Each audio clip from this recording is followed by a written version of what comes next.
Alors les amis, je me retrouve au coworking de la dernière fois. Je sais pas si vous vous souvenez de cet espace incroyable. Voilà, au milieu des rizières. Voilà, c'est fantastique. Vraiment, c'est vraiment chouette ici. Et on a une invitée de marque. Regardez là. La mascotte. Voilà, voilà. Regardez comme on est bien ici. Pendant qu'en France, on s'est fait combien de degrés là? 60, 70. Il fait très très chaud, trop chaud. Et nous, on est là à Bali en train de profiter avec Madame Caro. Madame Caro, est-ce que tu peux te présenter pour les personnes qui nous regardent de YouTube? De YouTube. Voilà. Alors, actuellement à Bali, on est bien ici quand même. Hein. On est pas mal. Alors, moi, j'accompagne les femmes qui ont besoin de retrouver de la sérénité dans leur vie avec toute cette charge mentale, tout ce qu'elles portent au quotidien. Voilà. Donc, Bali est un endroit propice pour les emmener vivre un moment à elles. Ah, un autre chien. Voilà. Aïe, aïe, aïe. Oula. Ah oui, en effet. En effet. Ok, voilà. Ben, vous voyez, ça c'est Caro. On s'est rencontrés à Montpellier. On s'est rencontrés à Montpellier il y a 4 ans, 3 ans, 3 ans. Ouais, au moins. Ouais, voilà. Et aujourd'hui, on est là à Bali grâce au fait que on travaille tous les deux en ligne. On a tous les deux cette passion du voyage. On s'est rencontrés d'ailleurs à travers un club de voyage. Voilà, grâce à mon frère. Et aujourd'hui, on est à Bali. Alors, il y a des gens qui se demandent sûrement, Caro, comment toi aujourd'hui tu vis ta vie de femme en voyageant comme ça? Parce qu'elles ont besoin de beaucoup d'affaires, beaucoup de maquillage, beaucoup de... Ah mais je leur apprends à voyager de façon Léger. très simple, minimaliste. Ok. Minimaliste. Voilà. L'idée c'est de se décharger d'un poids. Donc on ne voyage pas avec du poids. On voyage léger pour s'alléger, tu vois, intérieurement. Ok, c'est très bien ça. Et aujourd'hui, toi qui voyages, qui es une voyageuse, bon, j'ai pas envie de venir absolument sur le thème, mais à quel point l'anglais est important finalement. Alors Depuis combien de temps tu parles anglais? Ça fait 6 ans. Ok. Ouais, 6 ans. 6-7 ans maintenant déjà. Le temps passe vite. Moi j'ai toujours aimé voyager. Et je ne parlais pas du tout anglais. Ah ouais. Parce qu'en fait, j'en ai jamais eu l'utilité. Moi, je suis kiné de formation, donc je n'ai jamais eu besoin vraiment d'anglais. Ok. Et je voyageais, mais toujours frustrée de pas pouvoir échanger avec des locaux ou les amis qui parlaient anglais. Ben moi, j'étais toujours un peu à l'écart parce que je ne pouvais pas partager. Et donc, c'était hyper frustrant. Et à chaque fois, je me disais, oui, quand même, j'aimerais apprendre l'anglais, mais pas le temps. Tu vois, une vie hyper chargée, donc ça passait à la trappe. Okay. Et puis est arrivé un moment dans ma vie où je me suis complètement retrouvée submergée par mon activité, où je délaissais complètement ma santé au détriment de ma vie professionnelle. Wow. Et donc mon corps m'a arrêtée. Et là je me suis dit je peux plus continuer comme ça et je ne savais pas quoi faire de différent. Et donc là je me suis dit fais quelque chose de complètement différent et c'est là où je suis partie apprendre l'anglais en Australie en fait pendant 1 an. Donc, j'ai intégré une école intensive d'anglais. D'accord. Et ça a été une révélation. Et j'ai appris très rapidement. Et voilà, donc depuis, maintenant, je parle anglais quotidiennement. Grâce à l'anglais, j'ai rencontré l'amour.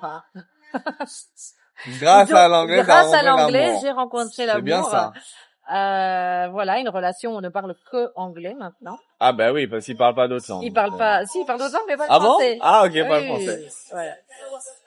Donc comme quoi, finalement, apprendre l'anglais, ça t'ouvre énormément de portes. Même des portes inespérées finalement. Des portes, inattendues. Inattendues, ouais. Et puis une activité en ligne que je peux faire de partout dans le monde avec des clientes françaises, avec des clients anglophones aussi. Donc c'est vraiment, ça m'a ouvert des portes à l'international que je n'imaginais absolument pas. Et puis de s'intégrer facilement en fait dans un pays où l'anglais est parlé quoi. Ok. Et toi, donc t'es parti dans cette école. Parce qu'il y en a, tu sais, ils disent que je vais partir en immersion et puis ça va le faire tout seul.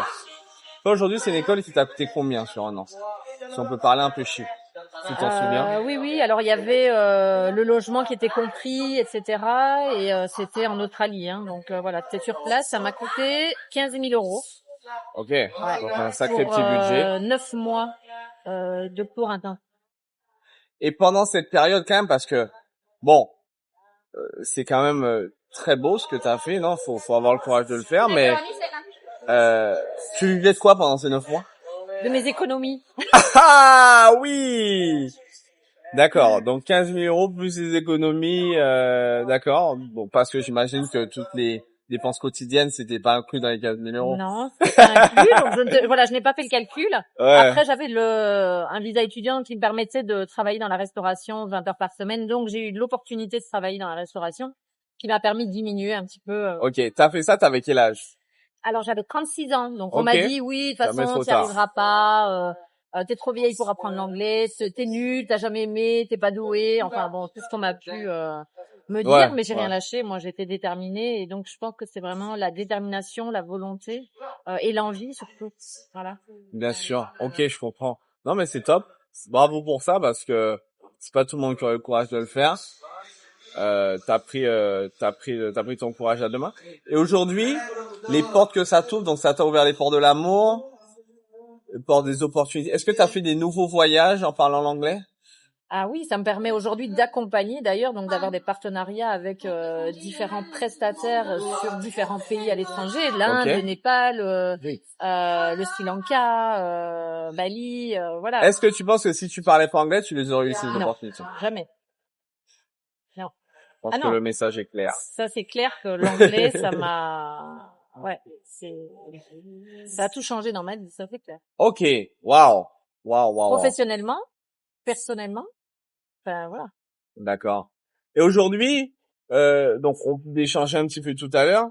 Ton projet de vie, c'est quoi actuellement? Parce que originairement, tu es de Belgique, c'est bien ça? Ouais. Ça a été quoi un petit peu ton parcours et c'est quoi le prochain step? Alors, j'ai quitté la Belgique, j'avais 22 ans. Fraîchement diplômée donc de kiné. Je suis arrivée à Montpellier, j'ai exercé comme une dingue pendant 14 ans. Ah oui. Avec quand même 2 voyages par an, c'est ce que je m'offrais. Attends. Voilà. Mais pendant 14 ans, j'ai vraiment mis ma vie personnelle entre parenthèses, en fait, parce que j'avais cette ambition professionnelle. Et puis, je me suis vraiment perdue dans mon travail et perdue moi-même. Et donc, ça a été toute une remise en question personnelle. Qu'est-ce que je voulais vraiment construire de ma vie et qu'est-ce que je voulais vivre surtout. Et donc, c'est comme ça que quand j'ai frôlé le burn-out, que ma santé a été mise en péril et que j'ai eu cette prise de conscience, je me suis dit, je pars voyager. Donc, ça a été un premier départ Guadeloupe. Oh, ok. Voilà, pendant 2 ans. Ah bon? Ouais, entre Guadeloupe et Saint-Barth. Ah ouais, incroyable, ok. Et donc là, j'ai fait des remplats de kiné. Ok. Mais pareil, je parlais pas anglais, donc à Saint-Barth, ça parle beaucoup anglais aussi, hein. Et puis au bout de 2 ans, perte de sens du métier, du système dans lequel on me demandait d'exercer. Et donc là, j'ai décidé de tout quitter. Et même si je vivais sur une île paradisiaque entre la Guadeloupe et Saint-Barth, j'avais un chéri là-bas aussi. Donc j'avais tout pour être heureuse en fait, extérieurement. Mais intérieurement, j'étais complètement vide. Il me manquait vraiment l'essentiel. Mais je ne savais pas ce que c'était l'essentiel. Wow. Et donc je suis partie voyager en Australie. J'ai intégré cette école d'anglais.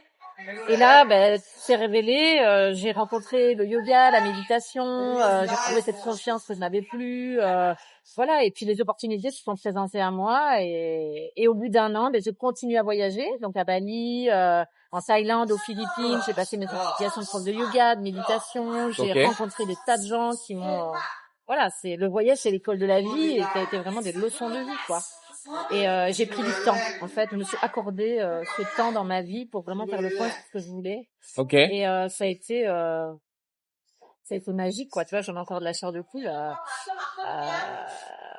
Voilà. Et puis après, donc j'ai décidé de démarrer mon activité en tant qu'entrepreneur, voilà, pour accompagner d'autres femmes qui vivent ces phases de vie que j'ai pu traverser, que ce soit dans le couple, dans la vie, dans le business.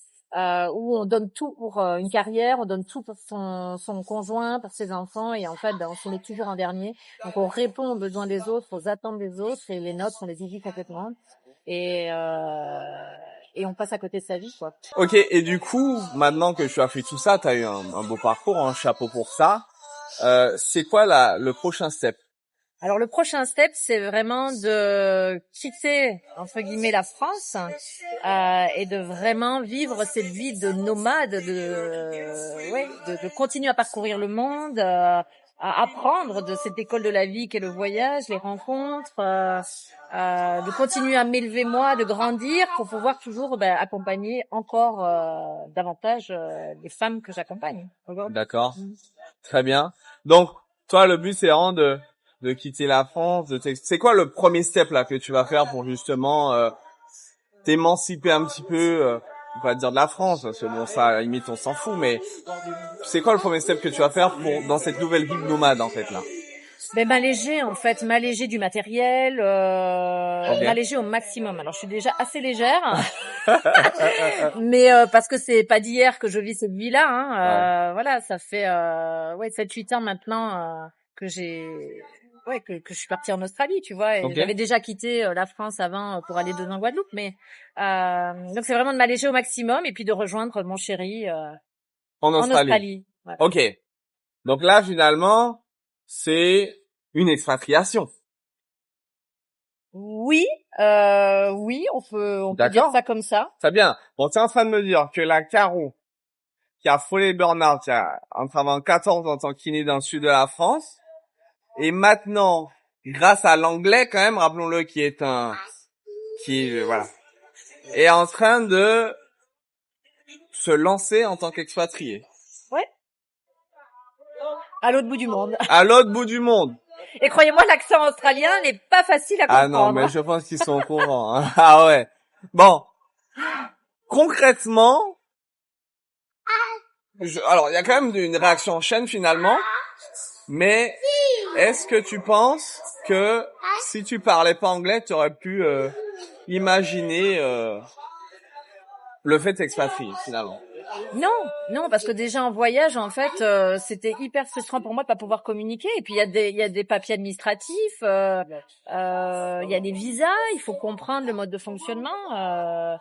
Non, pour moi, l'anglais est essentiel voilà.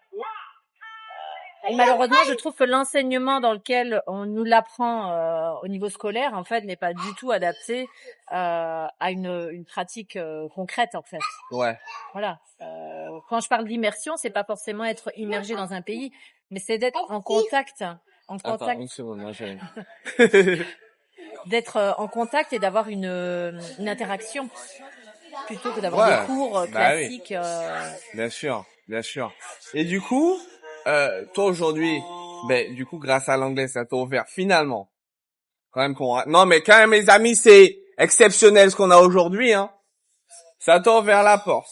Amoureuse. Ah oui. Développement personnel. Changement de carrière. Et maintenant, changement de mode de vie. Oui. Est-ce que c'est bien ça? Exactement. Exactement. Wow. Un virage 360. Alors, après, ça s'est pas fait du jour au lendemain. C'est vraiment de choix après choix, de décision après décision. Et puis, c'est pas venu tout seul. Je veux dire, à un moment donné, il faut y aller, quoi. Faut oser, faut y aller et faut prendre sa vie en main. Waouh. Waouh, waouh, waouh, waouh, waouh, waouh.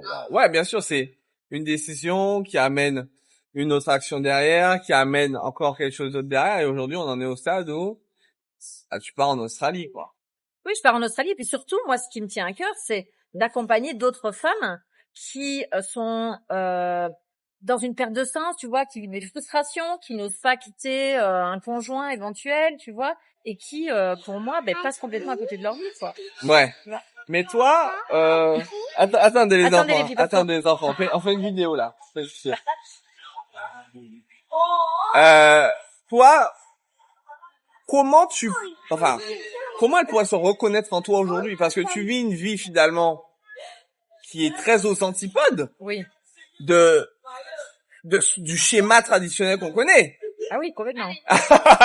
Une relation à distance depuis 3 ans, voilà, jamais au même endroit 2 mois d'affilée. Ah ouais, non, mais c'est quand même, c'est quand même une vie sportive. Alors non pas que ça soit une vie de fou parce que j'ai la même, mais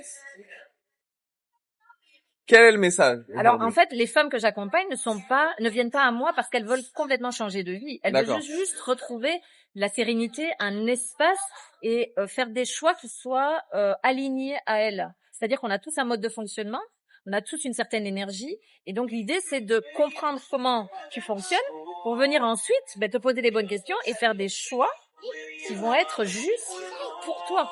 Donc c'est pas que les femmes vivent la même vie que moi, c'est par contre qu'elles viennent faire les choix qui leur permettront d'avoir une vie qui va leur correspondre et où elles vont pouvoir s'émanciper, elles vont pouvoir ressentir cette sérénité, cette vie en elles et cette liberté. Et la liberté, c'est pas que d'être libre géographiquement. La liberté, c'est aussi de pouvoir prendre des décisions pour soi et pas au regard ou au travers de l'autre. Tu vois, c'est ça la liberté, c'est une liberté intérieure. C'est vraiment cette paix et de pouvoir sentir que oui, je fais des choix pour moi en fait, c'est pas avec l'aval de quelqu'un ou parce que si je dis ça, je ne vais plus être aimée, si je fais ça on va me quitter, on va pas m'aimer. Enfin bon voilà, c'est tous ces schémas et les conditionnements qu'on nous a inculqués, qu'on porte, et moi l'idée c'est d'enlever toutes ces couches et justement de revenir à ton unicité, qui tu es et quelle vie tu as envie de construire pour vivre sereine en fait. Comment ça se matérialise du coup, Caro? Parce que là, les personnes qui nous regardent se disent, mais ouais, bon, je comprends pas. Ouais, comment elle fait ça? Parce qu'elle a une vie qui me ressemble pas forcément. J'ai pas envie forcément de faire comme elle non plus. Je suis très bien avec mes enfants à la maison en Bourgogne. Comment toi tu vas les accompagner et qui sont dans cette surcharge mentale? Déjà, ça serait quoi le profil des personnes qui feraient appel à toi? Et ça serait quoi le process que tu mettras en place? Alors, ce sont des femmes vraiment qui sont épuisées, tu vois, et où le corps manifeste des symptômes réels. Donc des douleurs chroniques, parfois des maladies, voilà, parce qu'en fait le corps il est pas là pour nous embêter, hein. S'il y a des douleurs ou autre, hein, il est là pour nous donner Ce sont des signes, des messages. Ouais. Donc l'idée c'est vraiment de comprendre ces messages et surtout de comprendre qu'il faut arrêter de vivre contre soi, mais d'aller plutôt vivre avec soi. Intéressant ça. Avec soi et contre soi. Donc toi, tu vas identifier tu vas identifier ça en premier. C'est quoi comment Oui, ça va en se fait, passer par étapes? moi, les femmes qui viennent à moi, c'est parce qu'elles n'en peuvent plus. Elles se disent, je ne peux plus vivre comme ça. Et donc, on vient identifier d'où vient le problème. D'accord. Et souvent, ce sont des femmes, voilà, qui souffrent physiquement et dans une surcharge mentale et émotionnelle. D'accord. Donc, comment je les accompagne? En fait, j'ai appelé le mouvement Emoya, parce que mon entreprise s'appelle Emoya, et donc c'est de venir rentrer dans un mouvement. C'est-à-dire, on vient d'abord ralentir. Donc, on vient créer de l'espace intérieurement, de l'espace autour de soi, parce que la clarté, les prises de décision ne se font jamais dans l'urgence ou dans une surcharge mentale. Tu as besoin de clarté, tu as besoin de calme pour prendre une décision, surtout dans des grandes transitions de vie, que ce soit une prise de décision dans un couple, dans un business, voilà, ça se fait pas sur un coup de tête. Voilà. Donc, en théorie. Donc, c'est déjà d'apprendre à ralentir, de venir reprendre son souffle, de venir se connecter un petit peu à ce qui se passe intérieurement. Ok, donc c'est une première étape. Du breathwork, de la conscientisation, peut-être séance de questions, je sais pas. Non, c'est déjà tout simplement arrête-toi, souffle. Okay. Souffle, t'es devant ton ordinateur pendant 10 heures, ok, donc toi tu apprends un peu les gens à souffler. Donc ça, dans un premier temps. Okay. Mais ça, c'est, on va dire, la porte d'entrée. Moi, j'ai plusieurs portes d'entrée. Ouais. D'accord. Puis après, et si tu veux que je t'accompagne sur une problème dans ta vie, concrètement, d'accord, tu sens qu'avec ton compagnon, ta compagne, ça ne te convient plus, eh bien, qu'est-ce qui se passe? Pourquoi c'est pas fluide? Pourquoi il y a des conflits? Il y a une raison de ça, d'accord? Et ton corps, il te le dit. Tu sens bien qu'à l'intérieur, il y a quelque chose qui ne va pas, mais tu n'arrives pas à l'identifier. Moi, je viens t'apporter ce regard extérieur pour identifier d'où vient la problématique. D'accord. Et de là, on vient décortiquer un petit peu toutes les couches, tous les conditionnements, les réactions, la relation, etc. Donc tu vas vraiment chercher à la source le problème. Moi, je vais à la source. Et oui, parce que le problème ne vient pas de l'extérieur. Non, le problème est intérieurement. Voilà. Ok. Ok, c'est top. Et après, donc là, ce sont des accompagnements en ligne, d'accord, de groupe, avec de l'individuel, parce que on est tous uniques et donc les problèmes de l'un ne sont pas les problèmes de l'autre. C'est ça. D'accord. Et en plus, c'est des choses un peu délicates qu'on n'a pas forcément envie de. Donc c'est très personnalisé. Ouais. Ok. Et après, eh bien, si la femme le souhaite, eh bien, on vient vivre une immersion, d'accord, dans un pays étranger. Donc en Inde, au Népal, au Sri Lanka, Bali, voilà. Las Vegas, Dubaï. Non, on n'est pas là-dessus. On n'est pas sur ce registre. Voilà, on vient justement, eh bien, pendant 14 jours, eh bien, ralentir, revenir à soi, se reconnecter, se retrouver, se rencontrer entre femmes, eh bien, qui traversent des mêmes transitions de vie ou des mêmes problématiques. Voilà. Et toi, du coup, t'as fait pas mal de voyages. T'en fais combien? 2 par an? Je compte pas, non. Ça fait beaucoup là. Non, des voyages avec mon activité? Oui. J'en fais 4 par an. Ah ouais. Voilà. Ok. 4 par an et des groupes de combien? 8, entre 8 et 10. Entre 8 et 10 personnes. Ouais. Ah oui. Quand même. Voilà. Ok. C'est génial ça. Et qu'est-ce qui te... Donc c'est effectivement ton passé qui t'a poussé à faire ça, hein, le chemin par lequel t'es passé, mais est-ce qu'il y a eu autre chose, un autre déclic ou un autre passage de ta vie où tu t'es dit ah ouais non mais ça c'est vraiment fait pour moi d'accompagner les femmes comme ça. Comme je le disais au début, j'ai quand même un passé de kinésithérapeute, donc pendant 14 ans, j'ai accompagné des corps, des femmes des hommes aussi, hein, mais c'était beaucoup de femmes. Et mon corps a subi aussi. Donc en fait, quand tu as une hospitalisation, que tu t'écoutes pas, que tu vas vraiment contre toi et que tu continues à avancer contre toi, en fait, ton corps il te le fait dire et il t'arrête.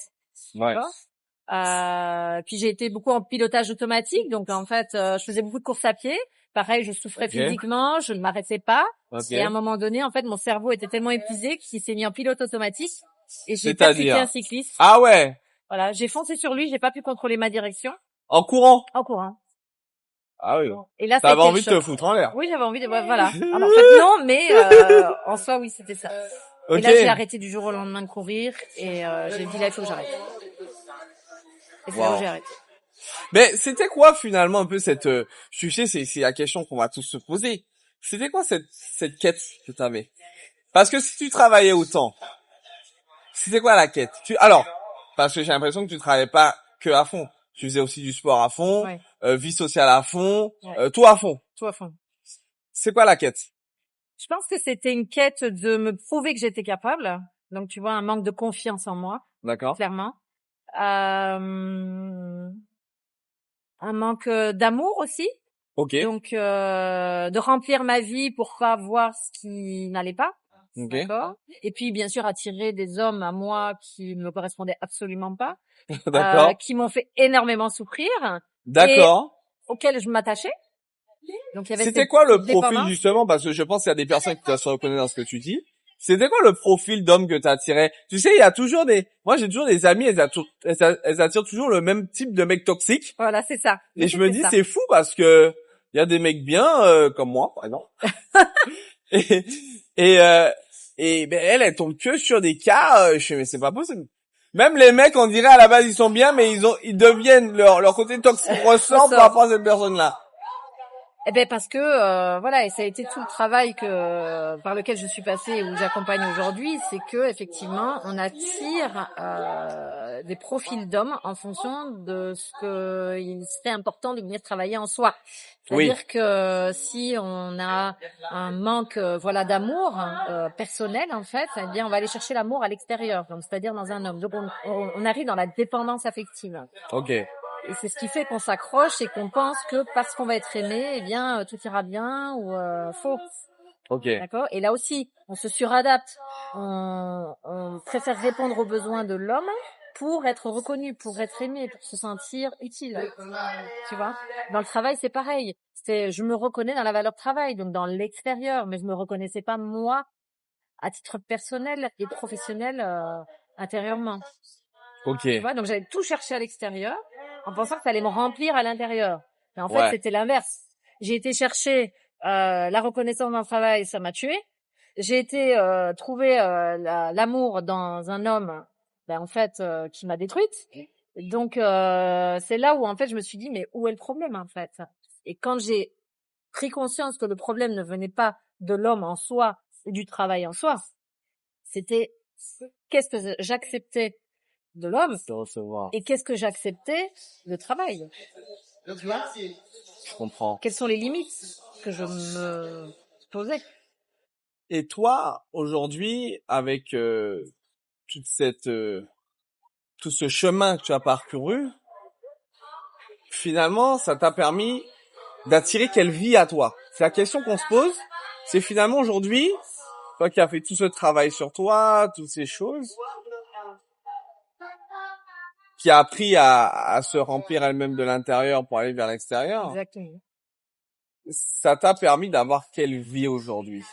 Ça me permet d'avoir une vie sereine en fait, tu vois, Okay. d'avoir trouvé de l'espace, de m'autoriser du temps, de revenir à ce qui est essentiel pour moi, de me mettre dégagée de toutes les contraintes que j'avais pu me mettre tout seul en fait, que ce soit financière, matérielle. Donc je prends toujours l'exemple d'un oignon, tu vois, où il y avait énormément de couches. Voilà, et là j'ai dégommé toutes les couches, je suis revenue au centre, donc moi, pour ensuite m'expanser et créer une vie en fait qui va respecter mon corps, qui va respecter mon rythme, qui va respecter mes besoins, mes envies, mes ambitions, et de construire en fait une vie à partir de qui je suis et non pas à partir de ce que la société ou les autres attendent de moi ou du système. Voilà. Donc libéré de toute contrainte. Voilà. Alors je dis pas qu'il n'y a pas d'autres contraintes, mais par contre ce sont des contraintes que je choisis aujourd'hui et qui ne sont plus vues comme des contraintes en fait. Oui, Ce sont des passages obligés pour voilà, élever mes ambitions ou la vie. C'est quoi les ambitions de cette année 2026? Qu'est-ce que tu veux accomplir? Qu'est-ce que tu vas chercher pour 2026 par rapport aux années précédentes? Eh bien, c'est vraiment d'augmenter ce mouvement que je crée déjà avec les femmes en fait, et c'est de permettre à d'autres femmes, voilà, qui ont décidé de reprendre leur vie en main en fait, de se choisir, de se mettre en priorité. Et c'est pas égoïste en fait, parce que les femmes que j'accompagne s'en rendent bien compte, c'est qu'à partir du moment où tu reviens au centre, que tu retrouves ton énergie, ta joie de vivre, que tu rayonnes en fait, eh bien tout autour de toi en fait vient bouger. Donc ce n'est que positif, tu vois. Donc tu viens à la fois prendre soin de toi, tu viens te remettre au centre de ta vie, tu retrouves ton énergie, ta joie, et en même temps les gens autour de toi, eh bien c'est contagieux, tu vois. Donc c'est vraiment de répandre ce rayonnement, cette joie de vivre, cette sérénité, cette vie simple, et d'enlever toutes ces contraintes en fait qu'on se met, qui nous pourrissent la vie clairement. Voilà. Grave. Ok, je comprends. Personne qui veut te joindre? Alors sur Instagram par Caroline by Emoya, voilà, Emoya, mon site internet, voilà, vous allez me trouver. Si vous tapez Emoya, Emoya, vous allez me retrouver, Facebook, Insta, voilà. Voilà, tout simplement. Super. Eh ben merci beaucoup Caroline Merci, de ton Morgane. temps, de ton témoignage, c'est génial. Vous avez vu aujourd'hui quand même le point de départ. Hein. Non mais je veux pas faire mon autopromotion. Mais le point de départ de Caroline, ça commençait quand même par ang et ça finit par les, anglais. Vous avez compris. Vous avez compris où je veux en venir. Donc, bravo à toi pour ce parcours vraiment exceptionnel. Si vous voulez joindre Caroline, vous savez comment faire. Vous avez ses coordonnées. Je les mettrai également en bas dans cette vidéo. Et puis, je vous dis à très vite pour une prochaine vidéo, un prochain portrait, un prochain la vie de tous les jours. Let's go!